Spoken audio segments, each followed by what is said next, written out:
Bienvenue dans cette nouvelle vidéo du Tour de France des villes à investir. On continue dans le sud, on était resté la dernière vidéo précédente à laquelle on avait été faire un tour à Montpellier. Et aujourd'hui on va pas très loin, on va aller à Pau, une ville très intéressante pour investir dans l'immobilier et qu'il y a un fort potentiel de croissance pour les prochaines années. Et comme d'habitude, là la seule différence par rapport à d'autres vidéos, c'est que cette fois-ci, je n'ai pas choisi des villes aux alentours de Pau, j'ai plutôt choisi des quartiers à l'intérieur de Pau. Parce que des villes, j'ai regardé un petit peu les villes autour de Pau, il n'y avait pas énormément de potentiel, surtout sécurisé. Et c'est des potentiels sécurisés que je vais vous apporter chaque fois. Et du coup, j'ai choisi 3 quartiers dans Pau.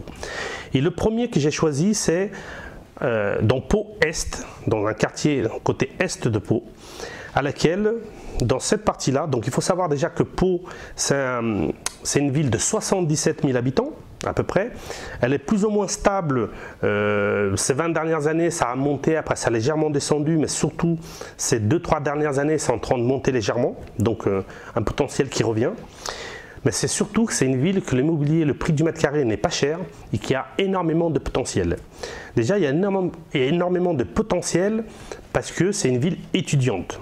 Comme Montpellier qu'on a vu la dernière fois, c'est une ville où il y a de plus en plus d'étudiants. Où il y a de l'étudiant, il y a de la vie, il y a de l'économie et tout ça. Et moi, ce que je cherche surtout à vous apporter, c'est aller dans des villes où il y a de l'économie, où il y a de l'activité, où il y a du potentiel pour avoir de la plus-value et surtout de la rentabilité. Donc là, on est à l'entrée de la ville du côté Est. Donc du côté Est, on a le campus CESI qui est juste dans la partie Est de Pau. De ce côté-là, on a des universités. Du côté Est de Pau. Vous avez l'entrée de la ville par la départementale 817. C'est toujours important, c'est toujours très intéressant quand vous avez une ville être à côté de l'entrée de la ville parce qu'il y a de la circulation, il y a du mouvement, c'est de l'accès facile parce que les gens ils aiment bien avoir de l'accès facile.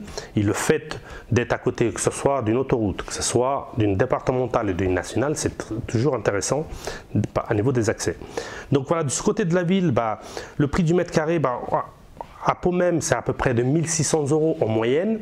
Il y a des quartiers, on est plutôt à 1 200, des autres quartiers, on est plutôt à 1 800, 2 000. Mais là, ça reste dans la moyenne un peu haute, entre 1 600 et 1 700 € le mètre carré. Quelque chose par rapport à la moyenne nationale, on n'est pas cher. Déjà par rapport à Montpellier, on est beaucoup moins cher, moitié prix. Et du coup, là, on a, comme j'ai dit, le campus, on a de l'université, on a une zone d'activité importante de ce côté-là. Et qu'est-ce que moi j'aurais fait de ce côté-là de la ville à niveau de l'exploitation? Bien évidemment de la colocation pour les actifs et pour les étudiants, et surtout de la courte durée, parce qu'il y a vraiment une activité économique qui bouge. Et dans divers secteurs, il y a un potentiel, et surtout avec 1 600 € le mètre carré, en faisant de l'exploitation de la courte durée, à niveau de la rentabilité, vous serez très très très bien. Donc ça, c'était le premier quartier. Le deuxième quartier que j'ai choisi, c'est dans Pau Nord, dans la partie nord de Pau. Un très beau potentiel, c'est un des quartiers les plus chers de Pau. Et du coup, on sera plutôt à 1 800 €, 1 900 € le mètre carré. Mais c'est pas grave, parce que là, vous avez encore plus de potentiel. Vous avez toujours des universités, vous avez l'hôpital, vous avez 2 zones d'activité, pas une, vous en avez 2 zones d'activité, et vous êtes surtout pas loin de l'autoroute A64. Donc c'est-à-dire que vous êtes du côté de l'entrée de la ville, du côté de l'autoroute. C'est encore plus de trafic, plus de mouvement et plus d'activité. Donc là, c'est très très bien.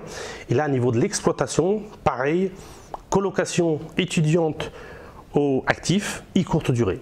Je ne miserai pas sur la location à l'année étudiante juste pour un seul étudiant parce que vous aurez une certes rentabilité mais pas une excellente rentabilité. Moi je vais vous apporter une excellente rentabilité, donc c'est pour ça que je dis colocation. Ça peut être que des étudiants, ça peut être que des actifs ou sinon un mixte et surtout de la courte durée, bien évidemment avec un prix au mètre carré comme ça et vu le potentiel, vous allez exploser les compteurs à niveau de la rentabilité. Et en troisième quartier que j'ai choisi, c'est dans le sud de Pau, c'est le quartier à côté de la gare. Et pareil, entre 2011 et 2016, on est plus ou moins stable au niveau de la démographie. Et là, depuis 2016, on monte légèrement, donc au niveau de la démographie, on est bien. surtout dans ce quartier-là. Et même dans les autres, on est plus ou moins stable. Et le prix du mètre carré, on est dans la moyenne à 1600 €. Bah, à côté de la gare, une gare TGV, c'est toujours très intéressant d'avoir une gare TGV dans une ville, énormément de mouvements et tout ça. On n'est pas loin du centre-ville, c'est le quartier le plus proche du centre-ville, des deux autres, celui-là c'est le quartier qui est le plus proche du centre-ville. Il y a un niveau d'exploitation exactement pareil. Là j'aurais fait en premier surtout la courte durée et après en deuxième position la colocation. Mais des trois quartiers, je pense celui-là qu'on peut faire encore plus la courte durée, c'est celui-là. Parce qu'on est vraiment à côté de la gare et les gens qui font de la courte durée, ils aiment bien d'être pas loin de la gare pour les valises, voilà. Donc plus on est proche de la gare, plus le fait de faire de la courte durée, c'est excellent à niveau de la distance. Et les gens souvent ils vont à pied entre la gare et le logement, et le fait d'être à côté de la gare c'est très intéressant. Donc voilà, donc pour résumer, une ville qui il y a quelques années les gens ne s'intéressaient pas trop, ces 2-3 dernières années c'est une ville qui est en train de bouger dans le bon sens. Il y a de plus en plus de demandes de location, ça bouge. Le prix du mètre carré n'est pas cher pour l'instant, donc un potentiel de plus-value pour les 5-10 prochaines années. La gare de TGV, donc une belle petite ville de Provence à laquelle avec un bon potentiel. Un potentiel différent de Montpellier, parce que Montpellier, on est déjà au-dessus, à niveau des prix et à niveau de tout ça. Mais pour faire une belle plus-value, il faut faire une très bonne rentabilité. C'est aussi une bonne ville pour investir. Donc si vous êtes de la région, si vous vous intéressez, bien évidemment, comme toujours, il n'y a pas que ces trois quartiers.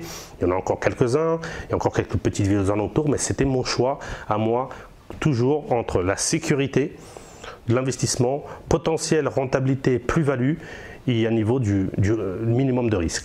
Donc voilà, donc c'est ce qu'on pouvait dire par rapport à cette vidéo.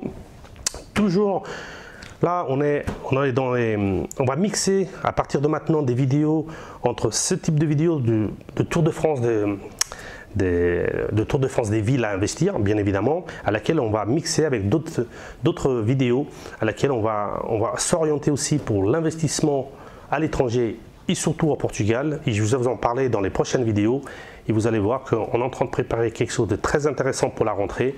Si jamais le Portugal vous intéresse pour investir, pour vous installer, continuez à suivre la chaîne parce qu'il va y avoir de la nouveauté déjà pour le mois d'août et surtout pour le mois de septembre. Je vous dis à très bientôt et très bons investissements et à la prochaine vidéo. Ciao!